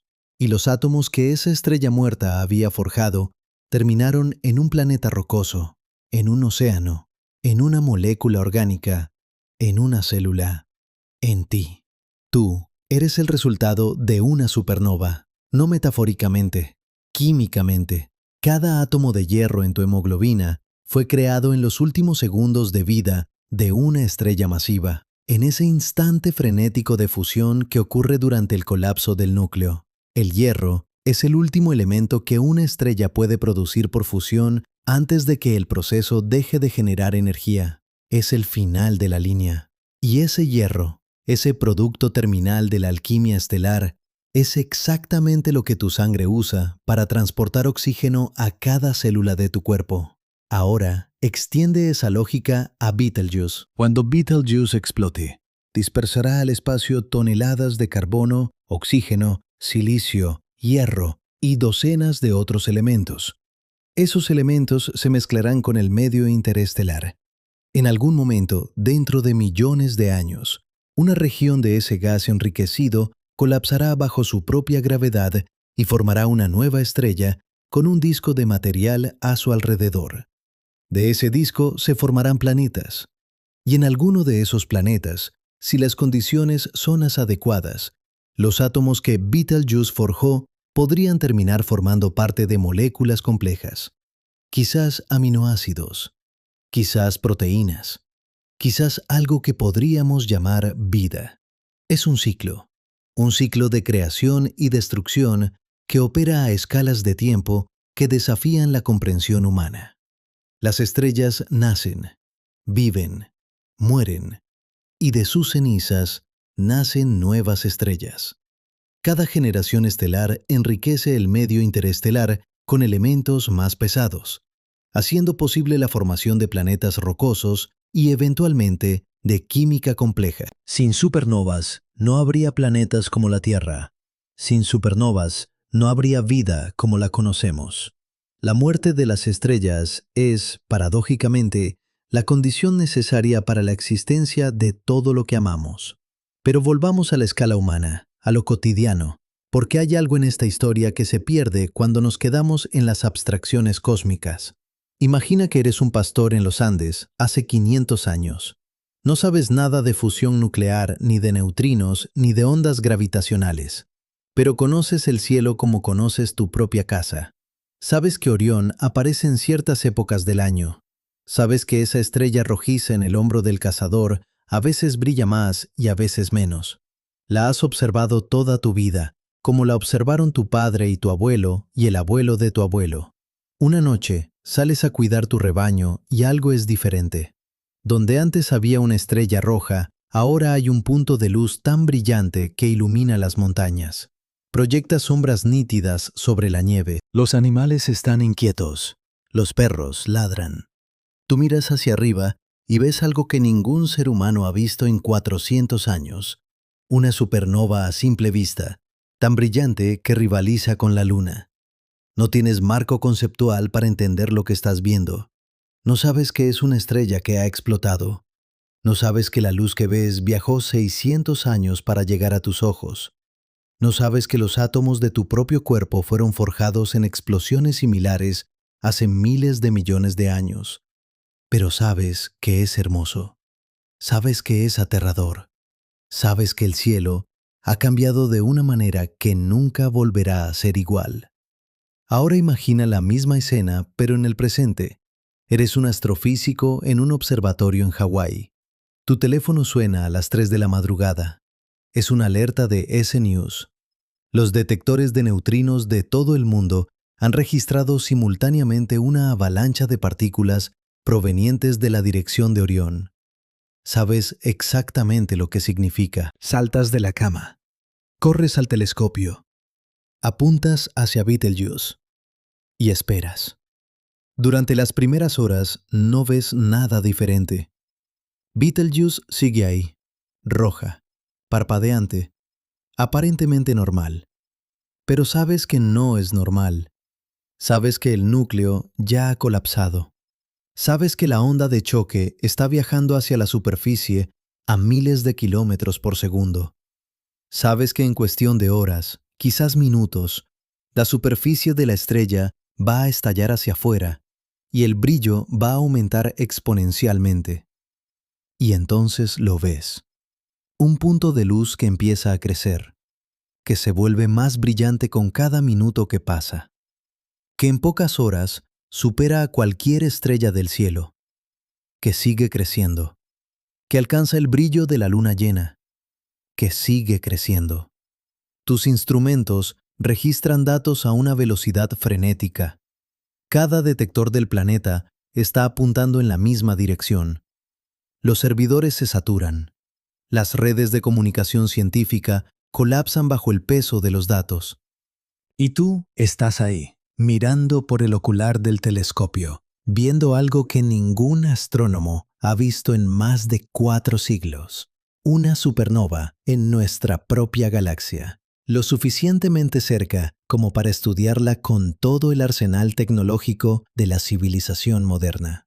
En ese momento, el pastor andino de hace 500 años y tú comparten algo fundamental. Ambos están mirando el cielo. Ambos están viendo algo que los trasciende. Ambos sienten esa mezcla de asombro y terror que los seres humanos han sentido frente a lo desconocido desde que bajaron de los árboles y empezaron a caminar erguidos. La diferencia es que tú tienes un marco conceptual para interpretar lo que ves. Sabes que es una supernova. Sabes qué la causa. Sabes qué elementos se están forjando en ese instante. Sabes que los neutrinos que llegaron horas antes te contaron la historia del colapso del núcleo. Pero esa diferencia, ese conocimiento, no disminuye el asombro, lo amplifica. Porque cuanto más sabes sobre lo que estás viendo, más consciente eres de lo extraordinario que es. Pero hay un problema con esta escena. Un problema que los astrofísicos conocen bien, pero que rara vez se discute fuera de los círculos académicos. Y es el problema de la medida. En física, El problema de la medida se refiere a las dificultades fundamentales asociadas con el acto de medir. En mecánica cuántica, el problema de la medida es famoso. El acto de observar un sistema cuántico altera el sistema. Pero en astrofísica, el problema de la medida es diferente y, en cierto sentido, más frustrante. No es que nuestra observación altere a Betelgeuse, es que nuestra capacidad de observar está fundamentalmente limitada por factores que no podemos controlar. Primero, está el problema de la perspectiva. Solo vemos Betelgeuse desde un ángulo, desde la Tierra. No podemos rodearla, no podemos verla desde arriba o desde abajo. No podemos observar su hemisferio oculto. Es como intentar entender la forma de un edificio mirándolo solo desde una ventana. Puedes ver una fachada, pero no sabes qué hay detrás. Segundo, está el problema de la opacidad. La superficie de Betelgeuse, su fotosfera, es opaca. La luz que vemos proviene de las capas exteriores. No podemos ver el interior directamente. Es como intentar diagnosticar una enfermedad cardíaca mirando solo la piel del paciente. Puedes notar síntomas superficiales, cambios de color, hinchazón, pero el corazón mismo está oculto. Tercero, está el problema del retraso temporal que ya hemos discutido extensamente. Todo lo que vemos tiene 600 años de antigüedad, pero hay un matiz adicional que no hemos explorado. El retraso no es uniforme. La luz que viene del borde de Betelgeuse, de los extremos de su disco aparente, ha viajado una distancia ligeramente diferente que la luz que viene del centro. Betelgeuse es tan grande que la diferencia de camino óptico entre el centro y el borde de su disco es significativa. Estamos viendo simultáneamente momentos ligeramente diferentes de la historia de la estrella, superpuestos en una sola imagen. Es como si una fotografía mostrara la cara de una persona con cada píxel tomado en un instante diferente, algunos milisegundos antes, otros milisegundos después. Para una estrella del tamaño de Betelgeuse, esa diferencia temporal es pequeña, del orden de minutos. Pero en las etapas finales del colapso, cuando los cambios ocurren en fracciones de segundo, incluso minutos de diferencia podrían ser significativos. Cuarto, y quizás más importante, está el problema de la muestra. Solo tenemos una Betelgeuse. No podemos repetir el experimento. No podemos observar 100 Betelgeuse en diferentes etapas de su evolución y construir una estadística. Cada supergigante roja es diferente. Cada una tiene una masa ligeramente distinta, una composición ligeramente distinta, una historia rotacional ligeramente distinta. Extrapolar de una estrella a otra es arriesgado, y extrapolar de modelos computacionales a la realidad es aún más arriesgado. Los modelos de evolución estelar son impresionantes. Son el producto de décadas de trabajo teórico y computacional, pero son modelos, simplificaciones de una realidad que es incomprensiblemente compleja. Cada modelo hace suposiciones sobre la convección, sobre la pérdida de masa, sobre la mezcla de elementos, sobre los campos magnéticos. Y cada suposición es una fuente potencial de error. Un ejemplo concreto. La convección en el interior de las estrellas masivas es un proceso caótico, turbulento, tridimensional.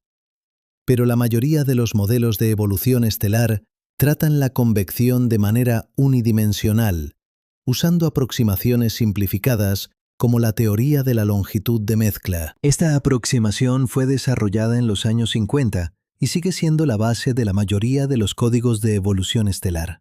Funciona razonablemente bien para estrellas como el Sol, pero para supergigantes rojas como Betelgeuse, donde la convección es extremadamente vigorosa y las celdas convectivas pueden ser tan grandes como la órbita de la Tierra, la aproximación unidimensional es cuestionable.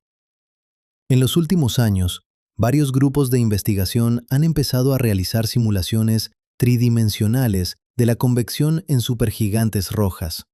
Los resultados son fascinantes y en algunos casos preocupantes. Las simulaciones tridimensionales muestran que la convección en estas estrellas es mucho más violenta y asimétrica de lo que los modelos unidimensionales predicen. Las celdas convectivas gigantes pueden producir eyecciones de masa episódicas, exactamente como la que causó el gran oscurecimiento de Betelgeuse. Y la interacción entre la convección y la pulsación de la estrella puede producir comportamientos complejos que los modelos simplificados no capturan. Esto significa que nuestras predicciones sobre el futuro de Betelgeuse podrían estar sesgadas por las limitaciones de nuestros modelos.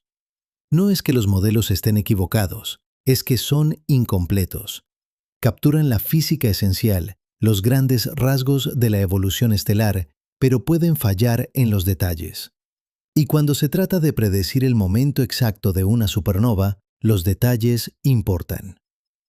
Hay una analogía que ilustra bien esta situación. Imagina que intentas predecir el clima de una ciudad dentro de un año.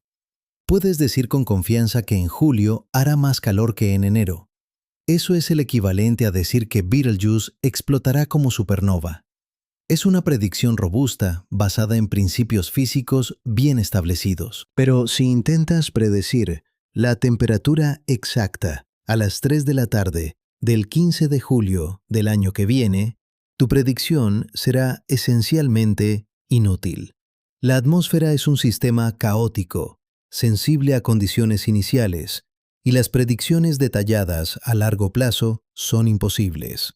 El interior de una supergigante roja es igualmente caótico, igualmente sensible a condiciones que no podemos medir, y las predicciones detalladas sobre el momento exacto del colapso son igualmente imposibles. Pero la ciencia no se rinde ante la imposibilidad, la transforma en motivación. Cada limitación identificada es un problema que resolver, cada incertidumbre cuantificada es un objetivo que reducir, y en el caso de Betelgeuse, hay múltiples líneas de investigación que están trabajando simultáneamente para estrechar el cerco.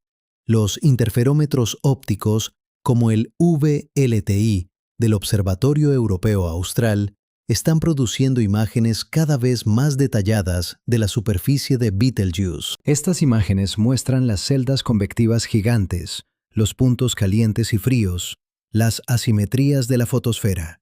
Con cada nueva observación, nuestra comprensión de la dinámica superficial de la estrella mejora. Los espectrómetros de alta resolución están midiendo las velocidades de las diferentes capas de la atmósfera de Betelgeuse, revelando los patrones de pulsación con una precisión sin precedentes. Estas mediciones permiten a los astrosismólogos inferir la estructura interna de la estrella, de la misma manera que los sismólogos infieren la estructura interna de la Tierra a partir de las ondas sísmicas. Los modelos computacionales se vuelven más sofisticados con cada generación de supercomputadoras. Las simulaciones tridimensionales, que hace una década eran imposibles, ahora se realizan rutinariamente. Y cada nueva simulación revela aspectos de la física estelar que los modelos anteriores no podían capturar. Pero incluso con todos estos avances, hay un límite fundamental que no podemos superar. No podemos ver el interior del núcleo de Betelgeuse. No podemos medir directamente la composición del centro de la estrella. No podemos saber si está fusionando carbono, neón, oxígeno o silicio en este momento. Solo podemos inferirlo indirectamente, a partir de las propiedades observables de la superficie y de los modelos teóricos que conectan el interior con el exterior.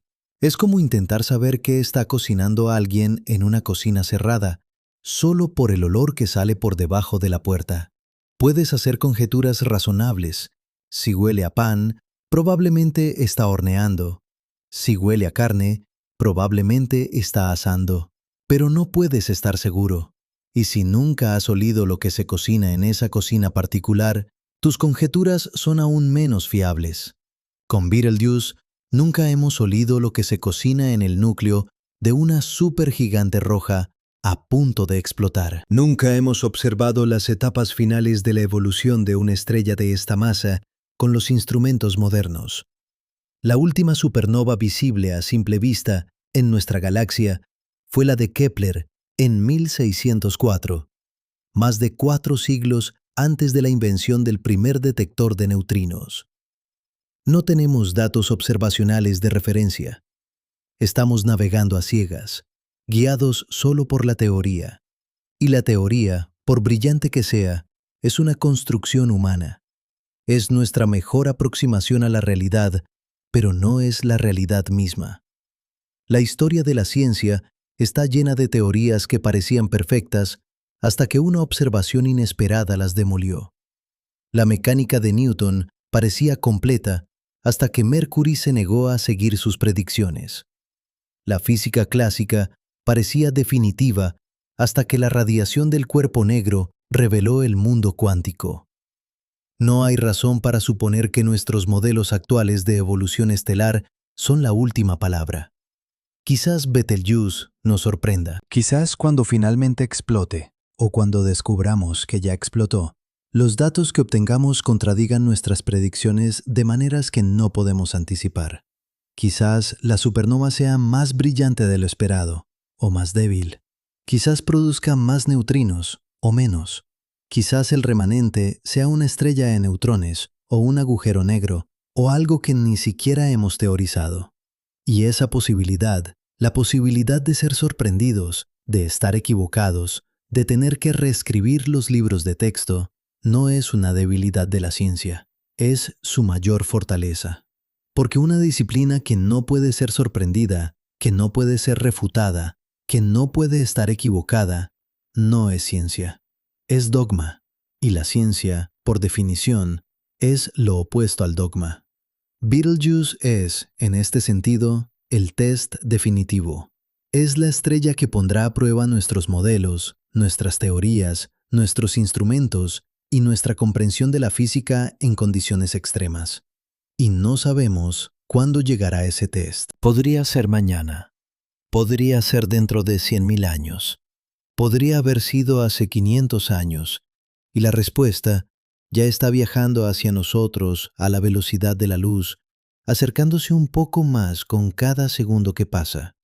Esa tensión entre lo que sabemos y lo que no sabemos, entre la confianza en nuestros modelos y la humildad ante la complejidad del universo, es lo que hace que la historia de Betelgeuse sea mucho más que una curiosidad astronómica.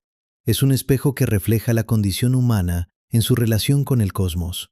Somos una especie que ha aprendido a leer los mensajes de las estrellas, pero que sigue siendo incapaz de predecir cuándo llegará el próximo mensaje importante.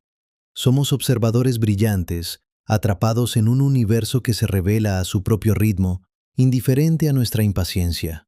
Y mientras esa tensión se mantiene, mientras la incertidumbre persiste, hay algo que está ocurriendo en este preciso instante que merece ser contemplado. En algún lugar del espacio, entre Betelgeuse y la Tierra, hay fotones viajando. Fotones que salieron de la superficie de Betelgeuse hace cientos de años y que aún no han llegado a nosotros. Algunos de esos fotones son ordinarios, la luz habitual de una supergigante roja pulsante. Pero otros, quizás, son los primeros fotones de una supernova, los heraldos luminosos de una explosión que ya ocurrió, pero que aún no hemos recibido. En este momento, mientras lees estas palabras, esos fotones están cruzando el vacío interestelar a 300.000 kilómetros por segundo. Están pasando junto a nubes de gas y polvo. Están atravesando regiones de espacio donde no hay absolutamente nada, ni un átomo, ni una partícula, solo vacío y radiación de fondo. Y se están acercando. Cada segundo están 300.000 kilómetros más cerca de la Tierra. Cada día, 26.000 millones de kilómetros más cerca. Cada año, casi 10 billones de kilómetros más cerca. Si Betelgeuse explotó hace, digamos, 300 años, esos fotones ya han recorrido la mitad del camino. Están a mitad de viaje entre una estrella muerta y un planeta habitado por seres que aún no saben que la estrella ha muerto. Están en el espacio interestelar, solos, sin que nadie los observe, sin que nadie sepa que existen, llevando consigo la noticia más espectacular que la astronomía moderna podría recibir. y no hay absolutamente nada que podamos hacer para acelerar su llegada. No hay forma de enviar una sonda a interceptarlos. No hay forma de mirar más allá de ellos para ver qué hay detrás. La velocidad de la luz es el límite absoluto de la transferencia de información en el universo, y ese límite es inviolable. Solo podemos esperar. Esa espera, esa paciencia forzada, esa imposibilidad de saber, conecta con algo que va más allá de la astrofísica y que toca los fundamentos mismos de lo que significa existir en un universo gobernado por leyes que no hemos elegido y que no podemos cambiar. Leyes que no hemos elegido y que no podemos cambiar, pero que sí podemos intentar comprender. Y es precisamente en ese intento donde la historia de Betelgeuse alcanza su punto más revelador. Porque hasta ahora hemos hablado de lo que sabemos, de lo que sospechamos, de lo que observamos. Ahora es momento de enfrentar algo más incómodo. Las tres explicaciones que compiten entre sí para responder la pregunta central de toda esta historia. Tres marcos teóricos que intentan decirnos cuándo morirá Betelgeuse o si ya lo hizo. Tres caminos que parten de los mismos datos observacionales, pero que llegan a conclusiones radicalmente distintas. Y solo uno de ellos puede estar más cerca de la verdad. La primera explicación es la que podríamos llamar el escenario conservador. Es la posición mayoritaria dentro de la comunidad astrofísica, respaldada por los modelos estándar de evolución estelar y por el análisis más citado de la última década. Según esta interpretación, Betelgeuse se encuentra actualmente en las primeras fases de la fusión de carbono en su núcleo. Los cálculos de Meredith Joyce y su equipo, publicados en 2020, son el pilar de esta postura. Sus modelos indican que la estrella tiene por delante aproximadamente 100.000 años antes de agotar todos sus combustibles nucleares y colapsar. 100.000 años. Desde la perspectiva humana es una eternidad. Desde la perspectiva cósmica es un suspiro. Pero lo importante aquí no es la cifra en sí, sino lo que implica. Si esta explicación es correcta, Betelgeuse no ha explotado. No está a punto de explotar. Y la luz que vemos cada noche de invierno es exactamente lo que parece. La radiación de una estrella viva, enorme, inestable, pero todavía funcionando. Todavía fusionando elementos en su núcleo. Todavía luchando contra la gravedad. Los argumentos a favor de este escenario son sólidos. Los modelos de Joyce se basan en un análisis detallado de las pulsaciones de Betelgeuse, comparando los períodos observados con los que predicen diferentes modelos de estructura interna. El período principal de pulsación de Betelgeuse, de aproximadamente 400 días, y su período secundario más largo, de aproximadamente 2100 días, son consistentes con una estrella que está fusionando carbono, pero que aún no ha avanzado a las fases posteriores. Además, la luminosidad observada de Betelgeuse, su temperatura superficial y su radio estimado encajan razonablemente bien con los modelos estándar de una supergigante roja en esta fase evolutiva. No hay nada en los datos actuales que contradiga directamente esta interpretación.